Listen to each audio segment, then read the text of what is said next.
committee, and I'm fortunate to chair a number of all-party parliamentary groups, including food and drink, infrastructure, international trade, and I also now wear an extra hat as Labour's business champion for construction. And it's amazing to see the power of large business and how they're able to engage in government, whether it's government consulting on green papers, on policy, seeking ideas in select committees, putting evidence forward. And we need to make sure that organisations like SM4Labor, Federation of Small Business, and our trade bodies are supported in making sure that they're championed and that voice is heard, because we can't have policy shaped by the minority. They have to be shaped by the majority of businesses, which are SMEs.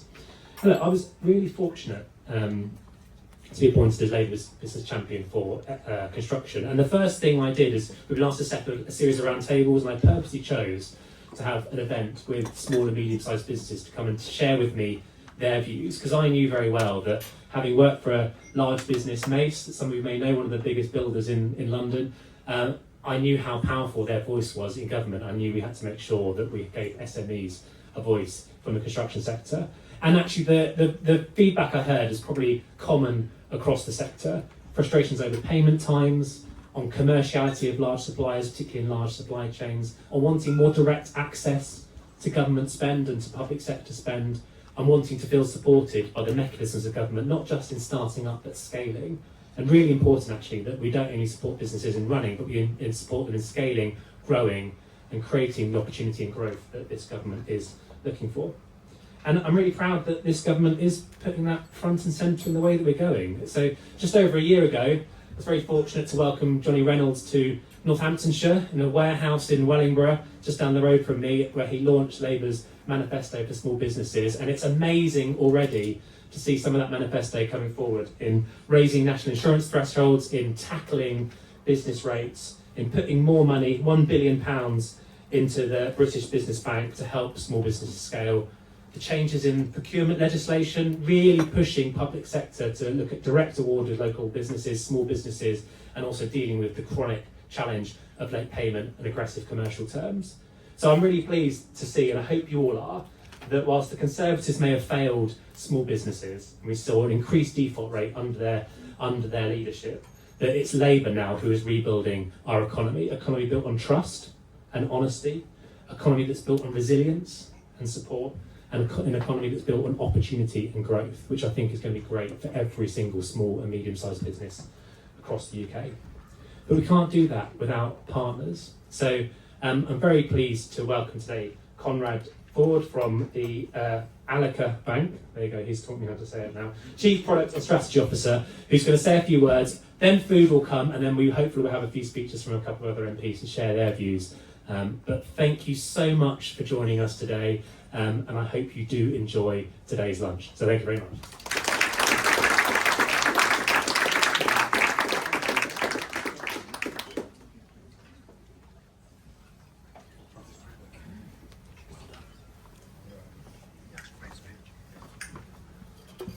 Hi everyone.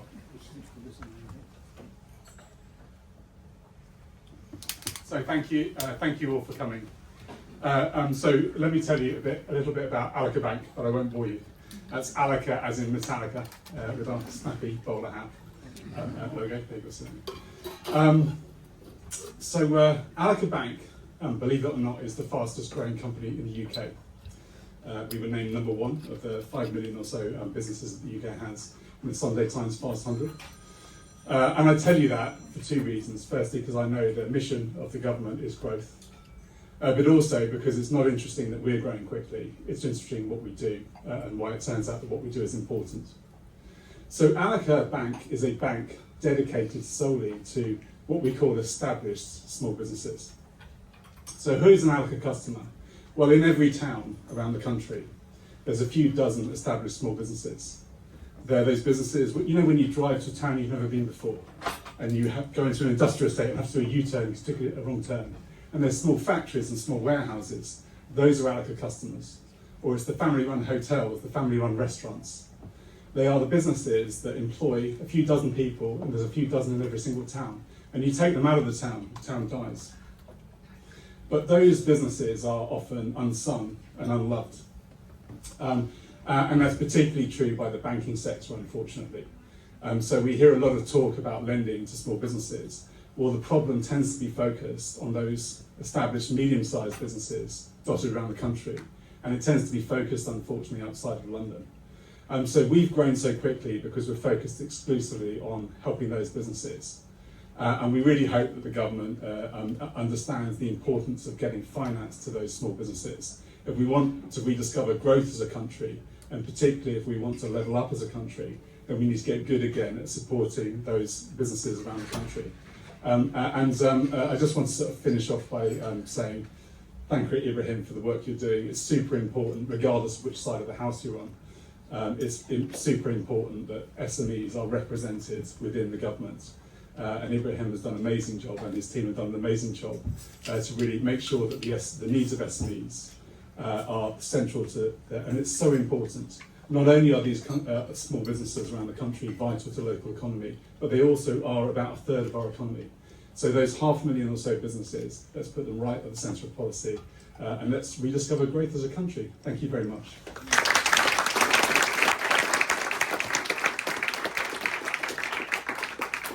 Thank you very much.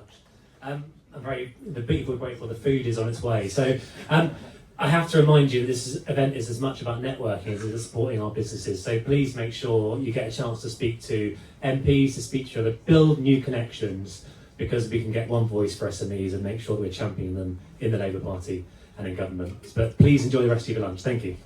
Everyone who's served us. I am honoured now to introduce some fantastic speakers, and the first one is going to be Ferrell Clark, our Minister for AI and Digital, who has what I imagine is a fascinatingly complex job in navigating this new evolving world of digital governance, AI, and how that works not only for citizens but particularly for businesses large and small across all sectors. So when you're ready, Minister, please do pop up, and let's give her a round of applause as she comes to the stage.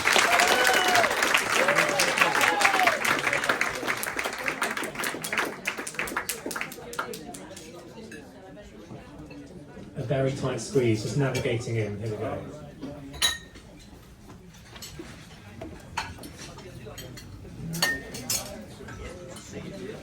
Okay. Is that the right way up? Great. Oh. Good afternoon, everyone. This is more me. I don't know if it's working though. Well, anyway, good afternoon, everyone.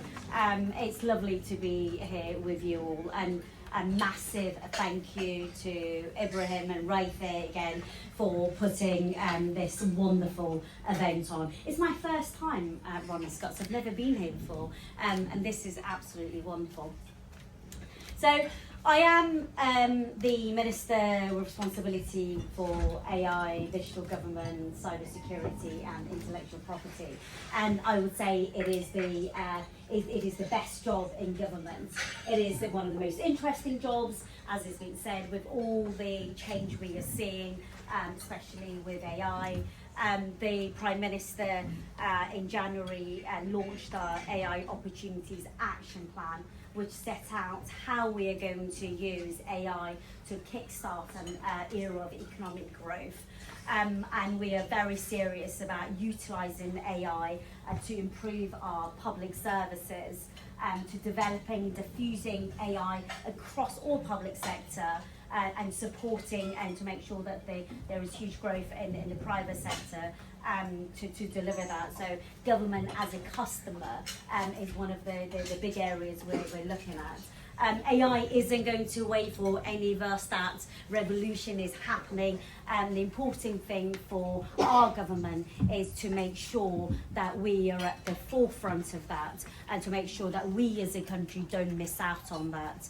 And we want, I in my role want to make sure that everyone across the country benefits from the changes that AI can bring. I want to make sure that the changes that AI will bring to NHS, where the best scanners aren't just accessible round the corner here, but also for someone who lives in Dudley as well. I want to make sure that AI improves life chances for people, improves public services across the board.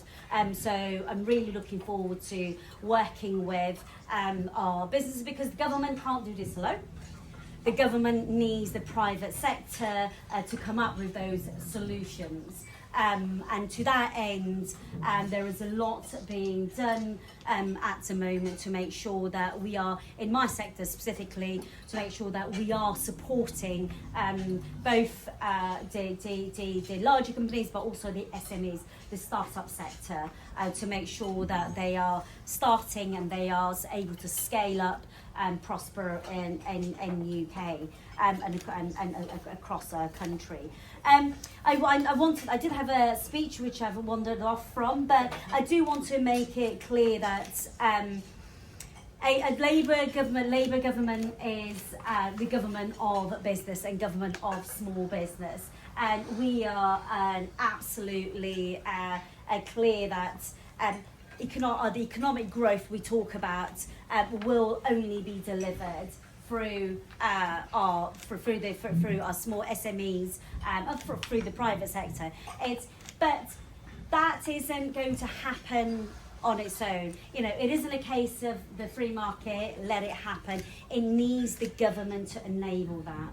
We need a government that works with the business sector to make sure that we are able to deliver, to support you to grow, to flourish, to develop, and to deliver in the country. And I've got a whole list of things that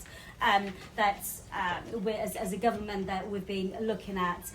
But one that actually, I'll say for high street businesses, when I talk to the businesses in my area, one thing that they talk about, and I know a friend of mine who raises it with me all the time, is the business rate, lowering of business rates. We are absolutely committed to permanently reducing business rates for shops, pubs, and leisure businesses, which will be funded through ensuring that online giants, who are my stakeholders, who I love very dearly, just saying, will be paid through, will pay for the lowering of business rates by ensuring that online giants pay their fair share. And in the meantime, 250,000 businesses, including pubs, restaurants, and high street shops, will get up to 40% off their business rates bills, and saving up to £111,000 per business.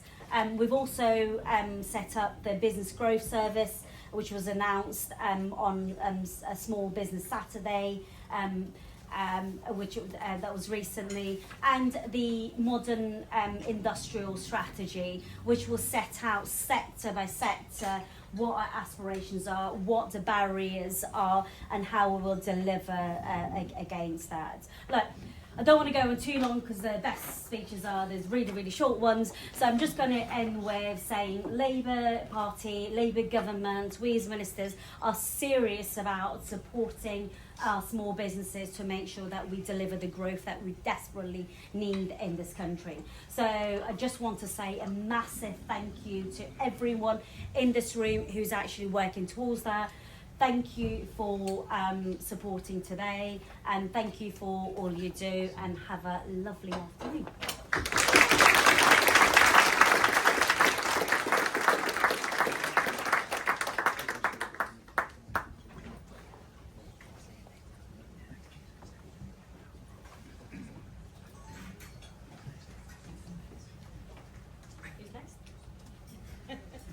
Medium enterprises are the backbone of our economy. They're where innovation, opportunity and community come to life. SM4Labor is dedicated to supporting these businesses within the labour movement. Over the past year, we've organised and supported over 40 events, from dynamic roundtables and fringe sessions to lively receptions, engaging thousands of people across the UK. Our mission? To give small and medium enterprises a strong voice and build a fairer, more inclusive economy. We stand behind Labour's vision, working closely with MPs, candidates and communities to foster understanding, collaboration and positive change. Our work is made possible by our incredible members, sponsors and supporters. Together we're stronger, together we're making a difference. Join SM4Labor, where small businesses meet big ideas. Let's build a brighter future together.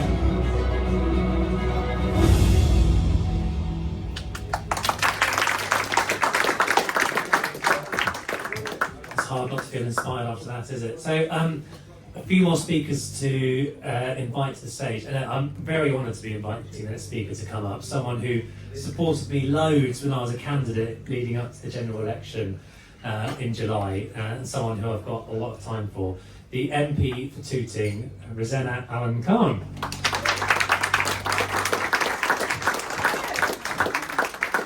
Thank you, Mike, and the Labour Party and us in Parliament are better off for having Mike as part of the team on the green benches with us. Well, I hope you've all enjoyed lunch. Yeah. Got me worried there.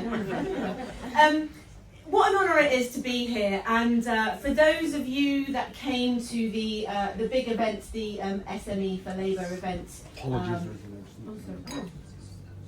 Sorry, I said some really good things you might have missed. Yes. There we go. For those of you that were at the big SM4Labor event, sorry, because I was the host and I had so many awards to present that night that I may well have kept you away from your food for too long, because the power of SM4Labor, the collaborations and the partnerships led by Ibrahim and his team and all of you in this room is phenomenal. And without a doubt, small and medium enterprises are the beating heart and soul of our community. So let's just work out for a moment who we have in the room. Hands up if you're from the hospitality sector. Great. Brilliant, brilliant. Hands up if you are from the tech sector. Brilliant. Okay, shout out a few more. Where are you from? Over here. Entertainment. I like how you did that. Entertainment. Jazz hands. Finance. Great. Love your work. Anyone else? Legal sector. Legal sector, energy, everybody. So you are really and truly fully representative. So going to get the coffee in the morning, on the way to drop the kids off, all bleary-eyed, that's our SMEs. Going to seek financial advice about what to do with the billions of pounds that we earn as members of Parliament. those are small and medium enterprises. Getting advice on where to put the money we're trying to hide. No, I'm only joking. And you know, myself as a doctor, I still practice. So those of you that don't know me, where have you been? Only joking. Imagine if I actually thought that about myself. I've been a member of Parliament now for almost 9 years. Can't quite believe it, makes me feel old. But before going into Parliament, I was practicing medicine. I still practice medicine today. And one of the things that I do is when I'm doing my shifts is I meet people from SMEs all the time as patients, talking about many of them struggling with how they're managing their businesses, how it's affecting their mental health, what it's meant for them, you know, to have 14 years of Tory governance to deal with, how they are feeling very insecure about what's to come. And all of these things, as politicians, yes, you've got fantastic, incredibly smart ministers like Ferriol in the room, but all of us as MPs, in the hearts of our communities, get to hear from SMEs and people who are leading on the front line. And it's not been easy. It's not been easy for any of you. And there is a huge mountain to climb, without a doubt. It's not a case that you suddenly get a Labour government and all the problems are going to go away overnight. But what I can say, and one of the reasons I wanted to take up the role as chair of the APPG for Europe, the All-Party Parliamentary Group in Europe, is to work out how together we can work to cut some of that red tape, what we can do to make your life easier, to do what you do so well. And that is going to be a journey, that isn't going to be an overnight fix. So I would encourage you to stick with SM4Labor, tell your friends to join, because one of the things that people think about politicians is that we all like to navel gaze, talk to ourselves, that we think we know best, that we come up with policy through our own thoughts and ideas and the civil servants. But you are the ones with all of the knowledge. You are the ones with all of the experience. What you tell us matters. And that's why I'm so proud of Ibrahim and the work that SM4Labor do, because you enable us, by the conversations that we have, the conversations that we're having today, what we do throughout the year, and obviously you can see from the videos how busy SM4Labor is, you are actually informing policy and changing lives. So please don't underestimate for a moment that though we're here in Ronnie Scott's, don't make me sing some jazz because I will, we're not just having a nice lunch and catching up, we are forming policy of the future in our discussions.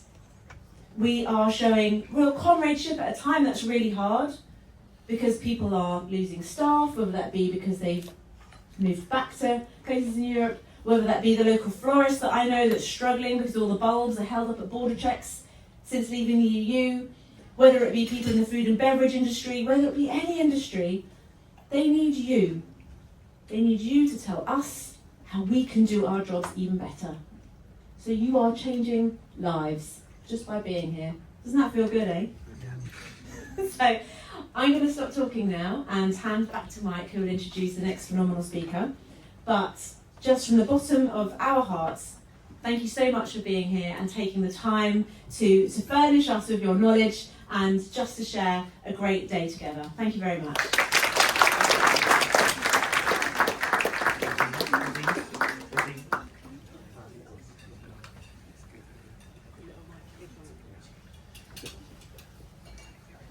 Just sharing the technology. I think that was a pitch for the SM4Labor Karaoke Club. Sign up now. The next week I have to actually do a slight apology for. So as a parliamentary candidate, I was a candidate for nearly 2 years. We were told to go round the country campaigning in by-election after by-election after by-election. But one of the very few that I did unfortunately miss was the amazing win in Blackpool for our next fantastic speaker, and that is Chris Webb. So Chris, I am sorry I didn't join you, but let's welcome on the stage. And we're very, very pleased to see you in Parliament.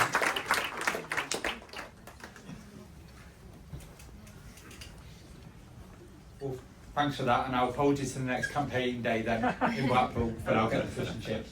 No, it's great to be here this afternoon, and thank you all for coming, especially to our sponsor, Alaka Bank, and for all of you spending the time here listening to us politicians, but also sharing your ideas, your thoughts, and the issues that you've got. We know at the minute times are tough. We're trying to improve the economy, get growth back into the economy, which is desperate for places like Blackpool. So I'm Blackpool born and bred. I grew up in the town. My first job was in hospitality and tourism, working on the seafront, earning £2 an hour in a souvenir shop, a mixture of serving and making sure the local stag and hens didn't, well not local, but the stag and hens didn't get away with sticks of rock, kiss me quick hats and all the rest of it that was in the shop.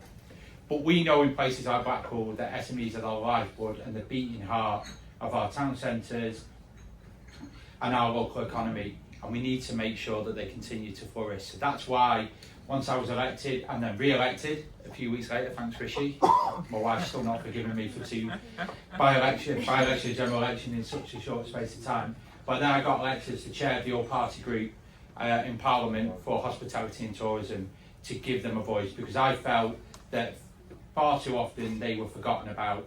We talked about the big industries in this country, but actually the backbone of hospitality and tourism was often forgotten about. And if we can improve those industries, we know our economy will get the growth it desperately needs.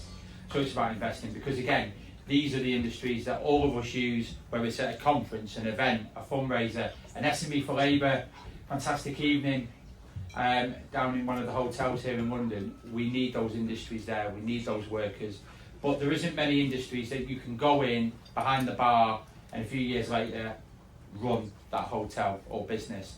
So that's why they're so important to invest in and thrive. But that's about investing in the skills as well, and it's getting more people access to those skills, whether it's straight from education or later on in life when they've realised they didn't quite achieve what they wanted to, or messed up, or education wasn't for them at that time, but now realise I want to be retrained. I was meeting a load of FE principals last night about how do we break those barriers down to get access for people to retrain so they can get access to that job market. An example of some good things that are going on. So last week in Blackpool, I held our biggest and best jobs fair, and I can say that because of the figures, not just a politician blustering. We had over 4,000 people through the door on Thursday looking for work in a variety of businesses. We had 100 businesses there showcasing 1,500 jobs for the next generation, but also workers. We saw predominantly those 50 plus looking for that final stage of their career. And for me, it's important that we invest in them, but open those doors and break down those barriers to get access to that work, but also figure out what are the others. So the big part of that jobs fair was about those services that can help them get those jobs. So whether it's mental health, financial support, cost of living support, CV writing, but retraining. So it's bringing all them together, and that's what I feel that we need desperately in this country at the minute, to support those SMEs, support those businesses, to get you the employees you need to help your businesses thrive. As a government, we're not always going to get things right.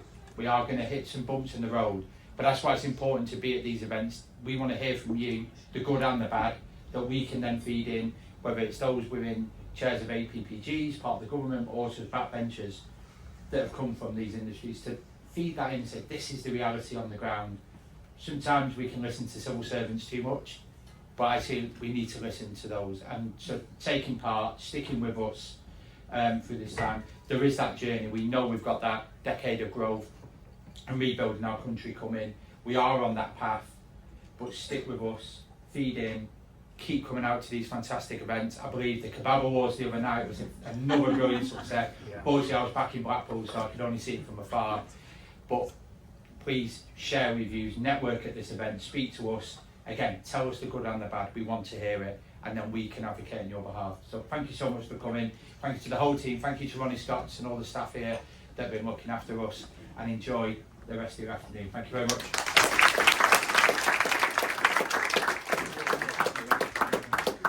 So our final speaker, rushing in from taking an urgent question in the chamber. So Hamish will be joining us in a second, but I should tell you, get your tiny violins out, because Hamish described himself to me as the loneliest MP, Labour MP in the country, surrounded by a sea of light blue and dark blue, right in the very corner of my region, the East Midlands. But a phenomenal win to see Hamish come in. And I cannot imagine what he's been through, being a brand new MP.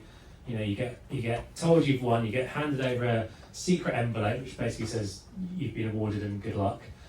They give you all details to 71 or 80,000 people and just say, you know, good luck, off you go. And you've got to recruit staff, you've got to find an office, you've got to understand parliamentary procedures, you've got to deal with security. And on top of that, this chap has taken on one of the most difficult briefs, I think, in the Foreign and Commonwealth Office, if not definitely one of the most challenging briefs in the whole of government. So I'm very, very honoured that he's rushed all the way here from the Houses of Commons, and Hamish Faulkner, Minister for the Middle East, Afghanistan and Pakistan, is going to be our final speaker today. And Hamish, thank you very, very much.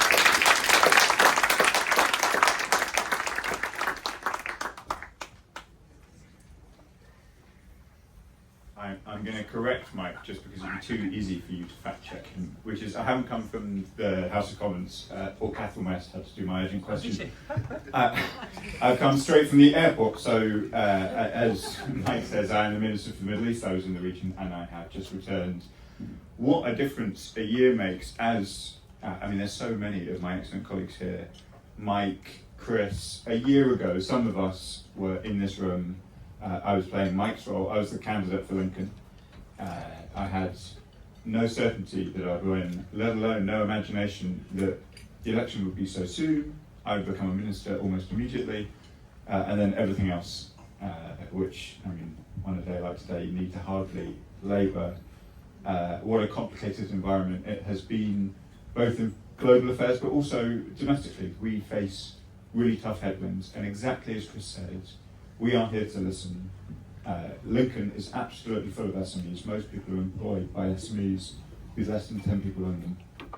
And I recognise what a central role SMEs play And I'm so grateful to SM4Labor, to Ibrahim in particular, to Pakistanis for Labour, all of the people who supported us all the way through. It can be, I mean, it's lonely in Lincoln for the reasons that Mike says. I'm surrounded by Conservatives, but it can be a lonely business trying to make political change. It can be a lonely business running to be a candidate. And the support of people in this room, most particularly, I have to thank my friend Ibrahim, but everybody else, and I can see lots of familiar faces here, make such a big difference.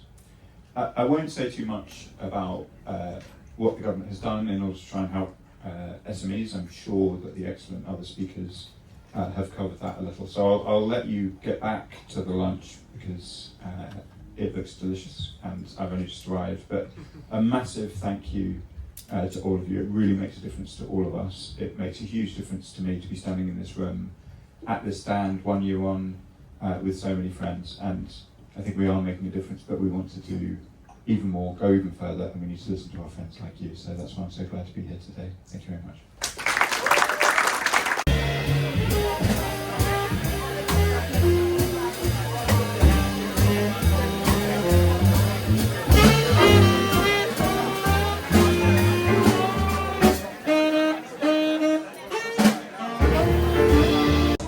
Be on the outside, get on the inside. Yeah, you're on the outside, looking on the inside. Things are looking inviting, seldom exciting, so stay on your side. Don't be on the outside, looking on the inside. Yeah. Come on the inside, looking on the outside. Everything that you see don't really have to be, so stay on your side. The grass isn't green, the wind is on the other side. Seeing ain't believing, it's so deceiving. Don't be looking for the ride. Oh, don't be on the outside.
Scott. Hello.